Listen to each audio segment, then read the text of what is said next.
Fala pessoal, tudo bem com vocês? São Paulo e Santos livres do rebaixamento, livres da Série B. O Grêmio, inexplicavelmente, ainda segue vivo.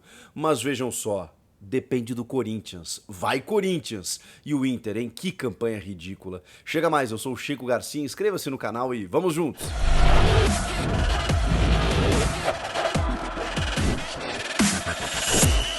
Que campeonato maluco, senhoras e senhores. Depois dizem que os pontos corridos não têm emoção. Ah, meu Deus do céu. Tudo até a última gota, até a última rodada para várias definições, especialmente no que diz respeito a Libertadores e também ao rebaixamento. Vamos lá, o São Paulo finalmente exorcizou o fantasma do rebaixamento, mas foi por pouco, hein? Apenas na penúltima rodada escapou matematicamente, venceu o Juventude, era um jogo fundamental, porque vocês vão ver ali como tá embolada a parte de baixo, se o São Paulo perdesse para o Juventude, meu Deus do céu, ainda corria riscos matemáticos, mas venceu bem, abriu 2-0, tomou um gol que parecia, né, que a coisa fosse complicar, o Luciano numa grande noite, Caleri também deixou dele. O São Paulo venceu bem o Juventude por 3-1, chegou a 48 pontos. E vejam só, o São Paulo ainda tem, digamos, chances matemáticas de pegar uma última vaga na pré-Libertadores. Essa última vaga tá concorrida, hein? Meu Deus, olha, tem muitos times tentando essa última vaga. Porque o Campeonato Brasileiro é isso, né?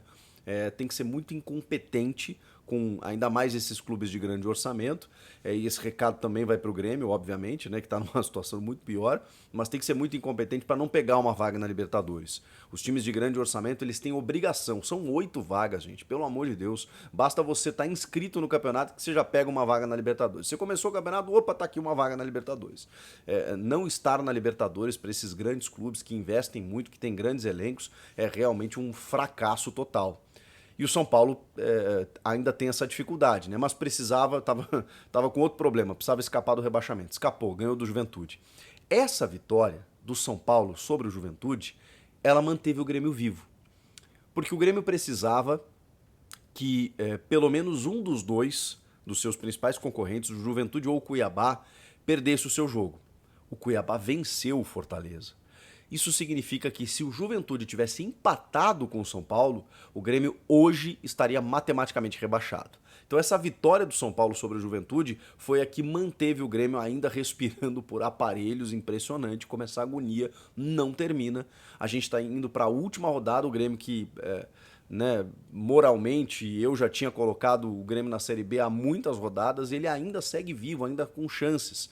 Precisa de um milagre, é verdade, mas ainda dá. Matematicamente o Grêmio não está rebaixado. Então, para muita gente que já comemorou, calma, vai chegar essa hora, né? Provavelmente, também porque se não chegar, né, a gente vai dar uma zoadinha e tal. Mas o Grêmio, né, se confirmar o rebaixamento, aí todo mundo vai cantar arerê, o Brasil inteiro. Mas agora, pensem comigo, se o Grêmio escapar, rapaz, vai ser uma das maiores reversões assim da história dos pontos corridos. Um time que e eu não estou nem falando aqui de justiça ou merecimento. O Grêmio realmente mereceu estar nessa situação e merece o rebaixamento se ele vier. Agora, o futebol tem disso, né? Basta você estar fora da zona do rebaixamento na última rodada que pronto, você se mantém na elite, na Série A do próximo ano. Vamos lá, com essa vitória do Cuiabá, que já livrou o time do Centro-Oeste brasileiro, né? Porque ele chegou a 46 pontos, ele ainda pode ser alcançado pelo Juventude, que tem 43 pontos, né? Que é o primeiro da zona do rebaixamento. Por isso que ele não está totalmente livre, mas foi fundamental. O Cuiabá vai jogar contra o Santos na Vila Belmiro e o Santos agora brigando por Libertadores, mas realmente essa vitória foi a que deu um respiro muito grande para a equipe do Cuiabá. O Juventude não. O Juventude está realmente a perigo, vai precisar pelo menos de um empate, né?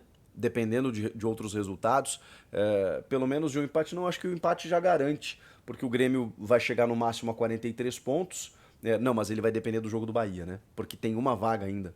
São duas vagas abertas, né? A do Grêmio hoje é a do Juventude.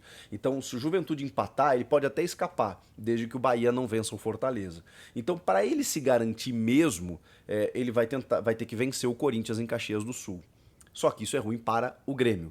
O Grêmio vai depender, vamos lá, na matemática do Grêmio, que o Juventude perca para o Corinthians em Caxias. Vai, Corinthians, pelo amor de Deus. Vejam só, o Corinthians que poderia ter rebaixado o Grêmio, não rebaixou matematicamente, né, apesar do empate em Itaquera. Agora pode ajudar o Grêmio a ficar na Série A. Como que vocês, corintianos, estão lidando com isso? Porque ainda tem uma disputa de quarto lugar em jogo, que para o torcedor não vale muita coisa, né? Mas tem uma premiação numa diferença aí de 1.600.000, 1.700.000 reais do quarto para o quinto colocado. O Fortaleza, que tem 55 pontos, se vencer o Bahia na última rodada, ultrapassa o Corinthians, e aí o Corinthians termina em quinto, não perde a vaga na fase de grupos, não altera muito todo o planejamento, mas o Silvinho, que iria antecipar férias, já disse que vai todo mundo para o último jogo, que ele quer garantir o quarto lugar, tem uma premiação, tem uma condição simbólica de você terminar atrás apenas desses 3 times que lideraram, né, pontearam a temporada, Atlético, Flamengo e Palmeiras. Então, imagino eu que o Silvinho vai em busca dessa quarta colocação. Mas e você, torcedor do Corinthians? Eu tô curioso. Essa rivalidade existe ainda muito grande com o Grêmio, de querer se vingar de 2007, ainda tá no imaginário do torcedor, a ponto de nem torcer por uma vitória do Corinthians na última rodada, porque isso rebaixaria o Grêmio. Não tô nem falando de entregar, né? Tô falando de daqui a pouco acontecer um resultado e o torcedor do Corinthians não se importar, não se preocupar, porque isso vai culminar no rebaixamento do Grêmio. Porque não é só isso, né? Não é só o jogo do Corinthians e do Juventude que importa para rebaixar o Grêmio. Claro que uma vitória, o empate do Juventude já determina o rebaixamento, mas é que tem uma série de combinação. Para o Grêmio escapar, o Grêmio precisa ganhar do Atlético Mineiro na última rodada, tem que fazer a sua parte. O Juventude tem que perder para o Corinthians e o Bahia precisa perder do Fortaleza, esse jogo que acontece na capital cearense. Falei aqui da motivação que o Corinthians tem ou teria, né, para vencer o Juventude, que é um alento para o torcedor do Grêmio, e para o Fortaleza também em busca desse quarto lugar, mas para um time que fez uma temporada espetacular, se classificou para a fase de grupos e vai se despedir do torcedor, do Leão do Pici, numa Arena Castelão provavelmente lotada, o que pode fazer com que o Fortaleza vença o Bahia. É a única aspiração, né? É encerrar a temporada de uma forma positiva e conquistar um quarto lugar, porque tem uma premiaçãozinha um pouco melhor também. É isso que o Fortaleza vai buscar. Se ele vencer e o Corinthians vencer, dá Corinthians, né? Mas se o Corinthians perder para o Juventude, o Fortaleza pode buscar essa quarta colocação. Então tem uma motivação. E também o Bahia, por outro lado, obviamente está desesperado e vai buscar uma vitória. Vai ser um grande jogo e uma grande última rodada. Tem a chamada mala branca, que nós não podemos ignorar que existe no futebol. A mala preta é você pagar para o time entregar. Isso é completamente ilegal, né? Acho que até a mala branca é ilegal, né? Mas a gente sabe que existe. Agora, a mala branca é o incentivo que você dá para algumas equipes para que os jogadores dividam o bicho lá e tenham uma motivação a mais para jogar. Será que o Grêmio vai, digamos, dar essa motivação de premiação para Fortaleza e Corinthians? Pode acontecer. Então teria mais um ingrediente aí nessa última rodada, além dos objetivos de tabela. O Grêmio precisa de derrota do Juventude, derrota do Bahia e vencer o Atlético. Aí o Grêmio está garantido na Série A do ano que vem. É inacreditável que, apesar de tudo isso que eu tô falando, né, são muitas combinações, a gente está indo para a última rodada com o Grêmio ainda com chances. Difícil, mas ainda com chances. Vamos lá, a noite reservou também a vitória do Santos, fundamental sobre o Flamengo. Um Flamengo com freio de mão puxado, né, com vários desfalques, mas ainda assim com um ataque com Gabigol e Pedro. E o Santos no 3-4-3, né, ajeitadinho do Carille, fez um jogo muito consistente. O João Paulo, quando exigido, fez ótimas defesas, mas o Hugo também trabalhou. O Santos não ficou só se defendendo lá atrás, né? Porque o Carille é retranqueiro. Assista ao jogo e veja como o Santos se defendeu, mas também saiu para o ataque, mesmo com dificuldades de elenco, né? O Carille colocando o Lucas Braga na ala esquerda, muito acionado, o Marinho voltando ao time, né? Sempre a referência técnica, cavou um pênalti lá, né? Deu uma encenada e tudo mais, mas o Marinho foi muito inteligente em alguns lances, o Marcos Leonardo fez o gol da partida, o Pedro teve um gol anulado corretamente pelo VAR, o Gabigol perdeu o pênalti, o que quase nunca acontece, e foi a despedida do Flamengo da sua torcida, né? Com algumas vaias, pedidos de mister, né? Todo mundo quer o Jorge Jesus e tudo mais. Não foi um encerramento bacana do Flamengo nessa temporada, sem títulos de grande expressão, apenas o Campeonato Carioca, ainda sob comando do Rogério Ceni, vejam só. E com isso, o Santos, que chega a 46 pontos, né? Não, na verdade, 49 pontos. O Santos chegou a 49. E isso faz com que o Santos, na última rodada, recebendo o Cuiabá na Vila Belmiro, tenha chances de Libertadores. Por quê? Vejam só como acirrou essa disputa. O Inter, gente, conseguiu perder em casa para o Atlético Goianiense. De virada, ainda no primeiro tempo. Tomou uma virada em minutos, nos acréscimos já do primeiro tempo. O Atlético Goianiense ultrapassou o Inter. O Ceará ultrapassou o Inter. O Santos ultrapassou o Inter. E o Inter caiu para a 12ª colocação. O Inter hoje está com a pontuação que o São Paulo está. O São Paulo, que antes dessa vitória contra o Juventude, estava lutando para sair do rebaixamento. Mais algumas rodadas, o Inter estaria lá embaixo. E por que isso aconteceu? Todos nós sabemos, né? O Inter disputou um campeonato para rebaixar o Grêmio. E se preocupou apenas com isso.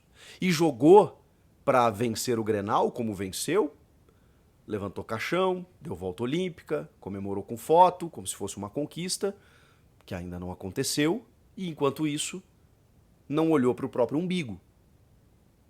E não ganhou mais nenhum jogo.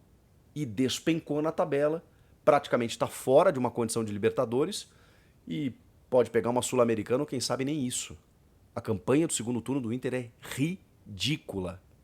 O Inter 12º com 48, o Santos que ultrapassou 49, o América hoje é o que ostenta essa última vaga na pré-Libertadores, 50 pontos, e vai jogar na última rodada com o São Paulo no Independência, vai lotar o estádio para tentar garantir essa vaga histórica na Libertadores. O Coelhão, hein?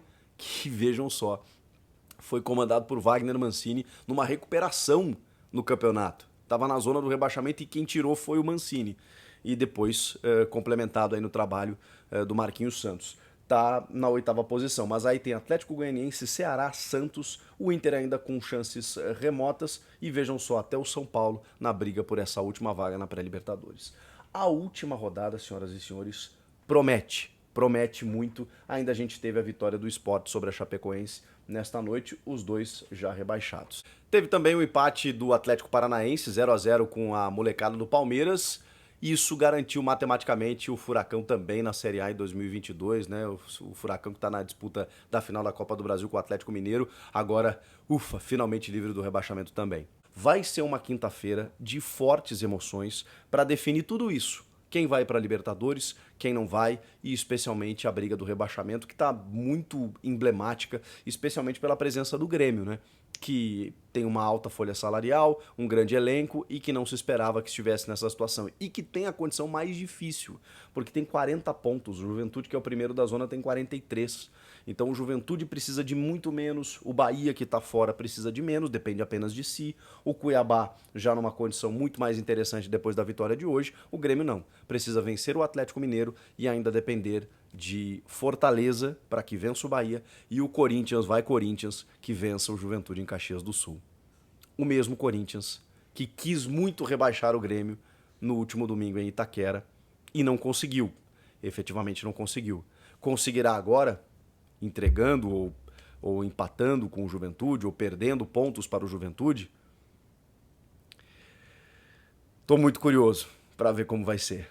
E quero saber de você também. Comenta aqui o que vocês acham que vai acontecer. Inscreva-se no canal, eu volto na próxima. Tchau!